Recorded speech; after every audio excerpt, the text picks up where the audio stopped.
the FBI in Peace and War.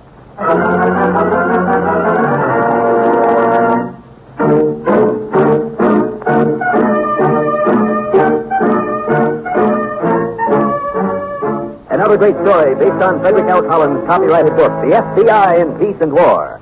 Drama, thrills, action. Tonight's story, The Carnival Act.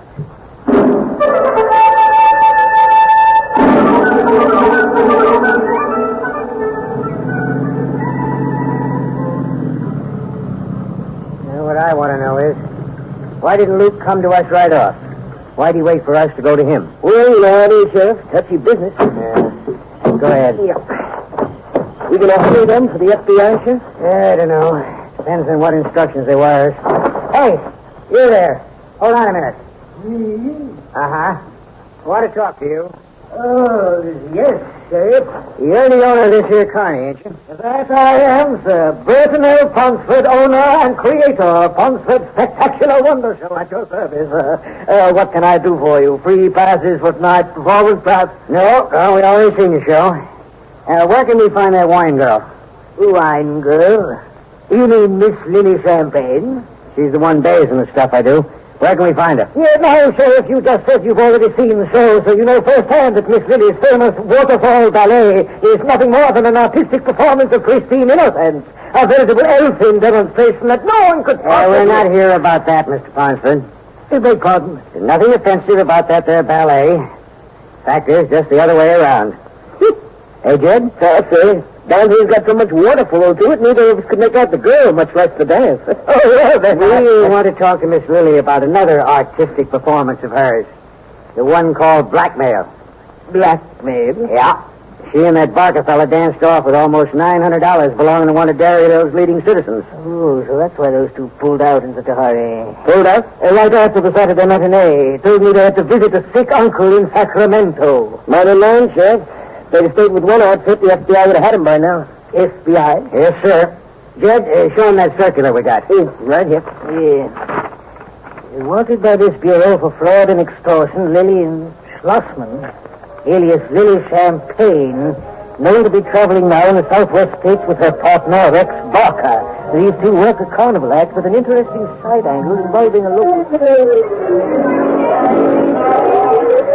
And before you find healthy-looking men folks step up to buy tickets for Miss Champagne's exotic performance, I feel obligated to give fair warning to any timid soul among you.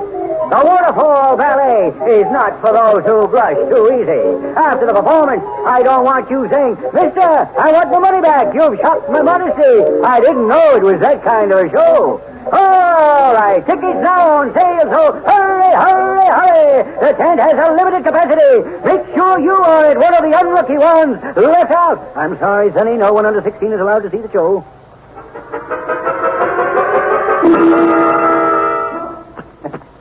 And he comes up to me after the show, and he wants to know, does Miss Champagne ever accept invitations out for dinner or maybe a drink? And I said... $18 and 15 cents in change. 15 cents? Yeah, some pikers tipped you a Canadian dime. And there's more crooks in these hick towns. And I said, well, Miss Champagne's very particular about who she goes out with. But why don't you ask her? And he What's said... his trouble, marriage? No, he's a widower. He said, all right, he'd come to your dressing room after the last show tonight. And I said... Rex, we gotta be careful. It's not a good idea working another sucker so soon. I know, Lil, I know. But this one's too hard to resist. Hayseed all over and wait till you see. And besides, while you was catching 40 winks this ass, I asked questions around town. This character has dough. His wife left him a building on Main Street, and he lives on a big farm that's lousy with acres all by himself. Oh? You could take on just one more tiny romance. Now, couldn't you, Miss Champagne? Well, seeing as you put it that way... Speak to the devil. Let him in and then leave us alone. Check. Oh, good evening. Is Miss Champagne... He's right here, Mr. Walters. Right here. Come on in. Thank you. Lily, this Mr. Walters wanted to see you. How are you, Mr. Waters? Oh, just fine, I guess. Forgive me for talking to behind the screen. I'll be dressed in a second. Hey, Rex, don't forget rehearsal tomorrow. I won't see you then. Well, you're not leaving. Well, I have to check in tonight's receipts, Mr. Walters. Glad to see you again. Night, Lily. Good night, Rex. Oh, please go ahead, Mr. Waters. I'm listening. Huh? You want to see me about something? Oh, yes. I bet I know what about you. Reporters are all alike. Oh, be a darling and hand me that negligee, won't you? Well, Every town all alike. Tell me, Miss Champagne, how did you happen to get into show business in the first place? Well, say, I think you've got me wrong, Miss Champagne. I have? Hey, easy with that chiffon. It tears if you only just look at it. Oh. Thank you. Got you wrong how? Well, I'm no reporter, not me. You're not? No, ma'am, no. If I gave you that impression, I certainly didn't mean to. There, that's better. Oh, now we can relax. Well, what's the matter? You, don't like the way I look? Oh, no, ma'am. No, you look Comfortable? beautiful. Well, thank you, sir. Plumb beautiful. Thank you. Now, tell me, Mr. Walters, if you're not a reporter, just what is it you want to see me about? How well do you know the history of your army? For example, do you know the name of the man who is considered to be America's first one-man army? In 1776, a 16-year-old volunteer from Virginia joined the army under Washington at the Battle of Middlebrook. He was no ordinary soldier, however. Although only 16, he stood well over 6 feet and was aptly called the Giant of Virginia. His name was Peter Francisco. Of Spanish birth, Francisco was adopted as an infant by an uncle of Patrick Henry. Francisco's record as a soldier is a legend in American military history. His sword, measuring 5 feet from hilt to tip, became a familiar sight on the battlefields of the Revolution, and his feats of strength were equally famous. It is claimed that during the Battle of Camden, for example, he hoisted a 1,200-pound cannon on his back and delivered it to troops in another part of the field. Later, when forces of the British Lord Tarleton were plundering and burning their way through Virginia, Francisco, simply by mounting his horse and giving an imaginary force the command to charge, completely demoralized and routed 400 of the British troops. Today in Virginia, documents can still be seen which record this and many other almost unbelievable feats of the legendary Peter Francisco. Thus, another page was added to the history of your United States Army. Sheriff Ray's office. Yeah, he's here. Just a minute, I'll let you talk. Good morning. Sheriff in? Uh-huh. What do you want to see him about? My name's Stevens. Oh, sure, you're that fellow from the FBI. Would you go right in? The sheriff's expecting. Okay, Luke. You get over here as quick as you can. I don't like to keep the government waiting. That? Oh, yeah, you do that. We'll be here. We'll be over shortly, Mr. Stevens. Thank you, Sheriff. Yeah, says he's having some trouble with his livestock, but I think he's just stalling so he won't have to own up again what a fool sucker he was. He wasn't the first one taken in by Lily's act. He doesn't have to feel sheepish. No, I reckon not. She sure had the looks and the shape to go with it. Can't say as I blame Luke. I really can't. Exactly what happened. While we're waiting, you might as well fill me in. Oh, yeah, okay, sure. Well, you see, Luke's a bachelor. He works hard, don't have a chance for much fun. He was what you might call, Vulnerable. Yeah, that's what, vulnerable. So when this Carnival come along and he got an eyeful of this wine girl... He got the bug, asked her out, and fell hook, line, and sinker. He did? I guess maybe I don't have to fill you in at that. You seem to know more about what happened than I do. Only up to a point. Didn't she confess to being already married? She did. Not before her partner, that Barker fella, threatened to expose him to Samson. Samson? The Carnival strongman. You haven't come up against that? No, tell me about that, Sheriff. Well, this Samson's a great big heap of muscle. Offers a $100 bill to any challenger last a minute with him in the ring. Also, he's the fellow that Lily's already married to. Or at least that's what her partner told Luke Summers. Anyway, Luke's not only worried about going out with a married woman, he's worried about this Samson. And what's more, I'll tell you this, Mr. Walters. I've never seen anyone so jealous of Lily. If he ever found out about you and her, I wouldn't give 2 cents for your life. Why, I've seen him crush a man just for looking at him. Stop it, honey. I can't stand it anymore. Oh, Will, if you could have seen the look on his face. Where did you give him this feel? Oh, right downstairs in the lobby, a couple minutes after he brought you home. Oh, I wish I'd seen it. Well, I thought he'd crawl right through the floor. Well, finding out you were married was bad enough, but when I told him your ever-loving was Hercules. What a gal. Atlas, Samson, and now Hercules. I sure go for the muscles, don't I? Hey, but listen, we never had it so good. Ever since we added that strongman angle, we've had no trouble at all from the rube. Well, I'm not complaining. I'm just wondering how much longer we can get away with it. Another beer? If you're having one. What do you mean, how much longer? Well, I'm not getting any younger. What? I'm nudging 35, sweetheart. Here. Thanks. You nudged 35 2 years ago. You and your lousy memory. Sorry. Well, anyway, all the more reason. How much longer can I keep them coming? As long as you want, Lil. And I don't care what you're nudging. You still look sweet 16 to me. Oh, you. I mean, cross my heart, so help me. Okay. I'll remind you when I'm old and gray. Meantime, let's rake in the cash. All right, let's. Madam Torres says the time is right for enterprise. Madam Torres, you and your fortune tellers, honest. Well, now, this one's the McCoy, Lil. You'd be amazed all she knows of my past. Okay, she's the McCoy. But right time or not, you still better give Hercules the word on Walter. I already have. Oh? Told him we were playing a little gag. If it were ever to come up, the two of you are one. He didn't object? Object? Why, he's only too glad to join the fun. The guy's got a yen for you, Lil, just like the rest. Yeah? Mm-hmm. You know something? Maybe I'm a sucker staying married to you. You know, maybe ours, Dad. In fact, you better kiss me real quick before I change my mind and walk out on you. Okay. But you know what? What? It's blackmail, sister. Positive blackmail, that's what.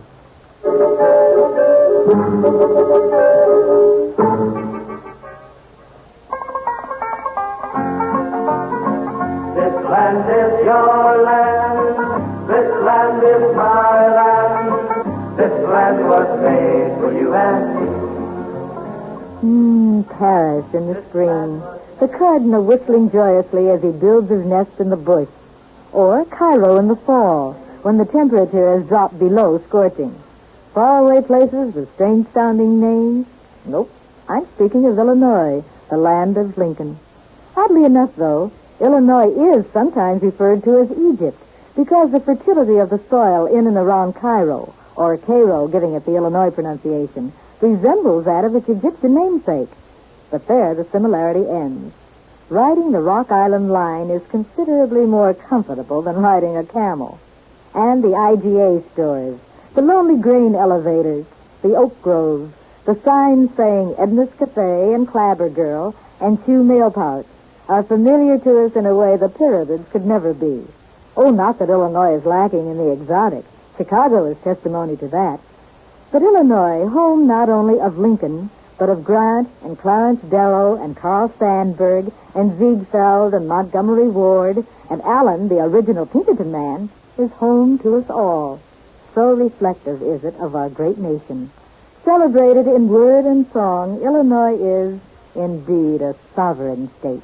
I can't believe it, Walter. I just can't. Well, it's the truth, Lily. Every word of it, just like I told you. Well, I knew Rex couldn't be trusted. I knew he served a term in jail once. But pulling a dirty stunt like this... He served a term in jail? Mm-hmm.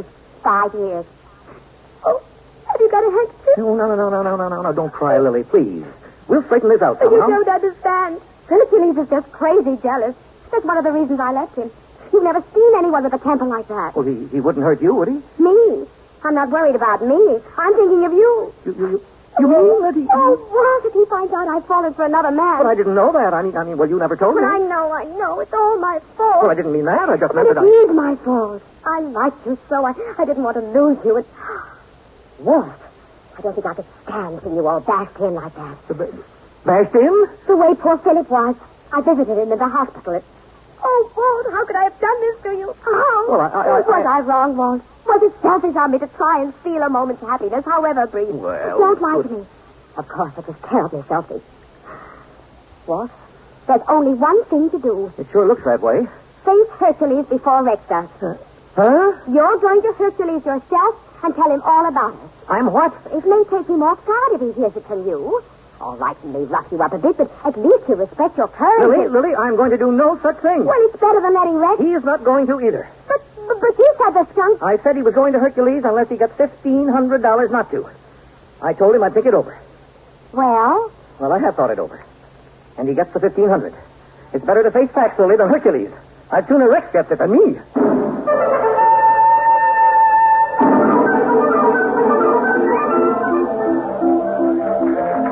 And there you have it, ladies and gentlemen.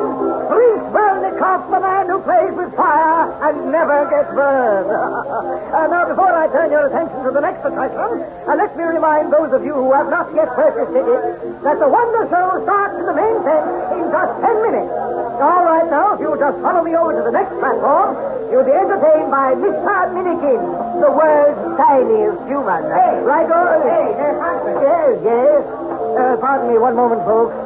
Yes, Sheriff, what can I do for you? This here agent fella's from the FBI in Washington, Ponsford. I want you to tell him just what you told me over the phone this morning.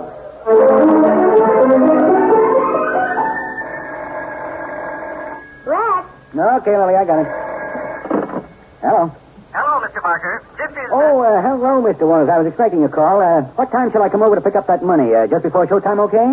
Well, I'm afraid not, Mr. Barker. I just called to tell you that I thought the whole thing over. I'm not going to pay you one dime. Huh? I've decided not to take the easy way out, Mr. Barker. Oh, you decided that? I did. All right, Mr. Waters. And we'll do this the hard way. I'm driving out to your place right now. And you're going to have that money ready, or I'll call Hercules and have him take it from there.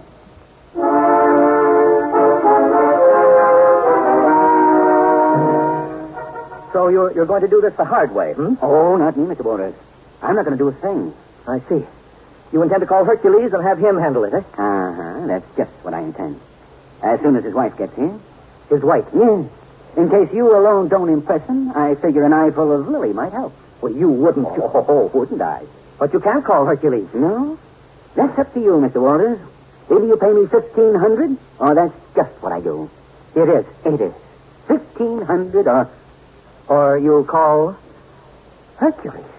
Yes. You don't have to call me, Rex. That's what I've been trying to tell him.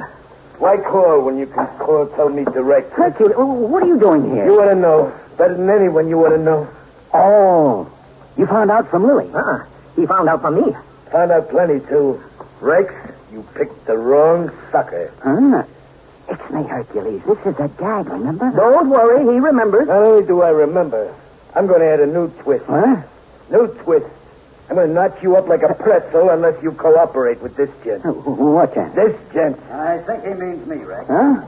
All right, thanks, Hercules. I'll take over. Hey, what goes here? You go right into that room I came out of. Yeah, who says so? He does, Rex. FBI, and if you'd rather not cooperate... Hey, let go of me. I'd rather. Okay. Too bad. I'd rather you wouldn't. In there. That's fine. Can I ask one question? Go ahead. How'd you find me? Easiest way in the world. Get in there fast. Hey, wait. That'll be my wife, Rex. Okay, Mr. Waters, she's all yours. Uh-huh. Now, listen, you can't do this, Lily. You can't. You heard the man. Get in there. Oh, Walt, am I in time? You are, Lily. You're just in time. I hope I get here before that louse Rex did. He told me over the phone what you said. Oh, Walt, it's so brave of you. Isn't it? But I can't let you go through with it. Well, why not? After all, we only went out for dinner and looked over my livestock. Why should I be blackmailed for that? You shouldn't, of course. But if Rex ever tells Hercules... Let him. But Let him. Who cares? I care. I couldn't bear it, Walt. I couldn't bear what Hercules would do. Well, I could, as long as you're proud of me. Proud? You said you hoped you found the man who would stand up to Hercules, now didn't you? Well, yes, but alive, not dead. I'll take that chance. You don't know Hercules. You don't know me. You don't know how you take a thing like this. You don't know the half of it. Well, you say that now, but if he were here in this room, you wouldn't be so brave. Oh, yes, I would. I would be even if he were in the next room. Oh, Walt, stop being a fool and pay Rex the money. I can't, Lily. I can't. It's too late, even if I wanted to. Why? They just won't let me. Who won't let you? What are you talking about? About them. The FBI. They won't let me. FBI? What have they got to do with it? Why don't you ask them? Hmm? One of their agents is right in the next room with Hercules.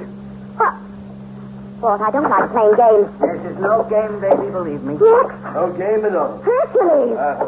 This is Agent Stevens. How are you, Lily? Lousy, I think. What happened, Rex? I hate to tell you. Well, hate, only tell me. Madam Taurus. She made out like she was reading my fortune, and all the time she was writing to Ponsford for info. Madam Taurus. Okay, it serves you good and right. Well, shall we get started? Where? Oh, that's easy. Madam Taurus answered that one, and without writing for any info. According to her, you and Rex are about to go on a long journey up the river. Rex? I'm coming. Hercules. Yeah, Rex. Do me a favor, will you? Well, When you go back to the Carney, tell Madam Taurus I think she's a lot of bull. okay, Rex. I'll do that. So, what are we waiting for, Flatfoot? Let's go.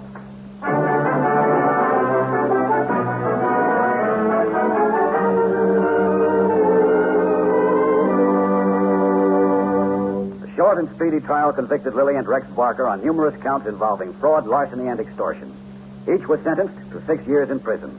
Many of the witnesses asked to testify against them refused rather than face what they believed would be public embarrassment.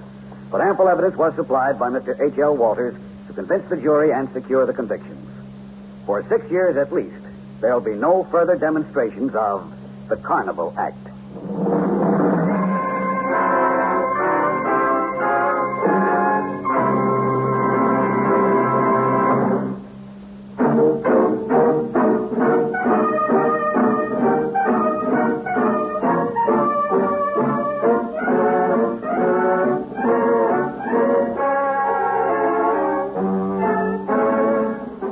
Tonight's story, Kathleen Cordell played the part of Lily Champagne. Bill Johnstone was Rex Barker.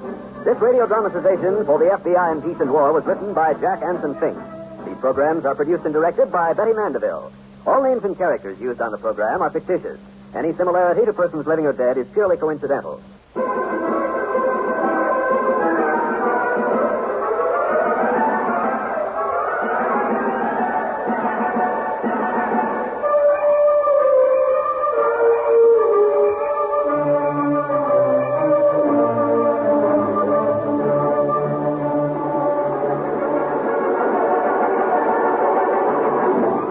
This is the United States Armed Forces Radio and Television Service.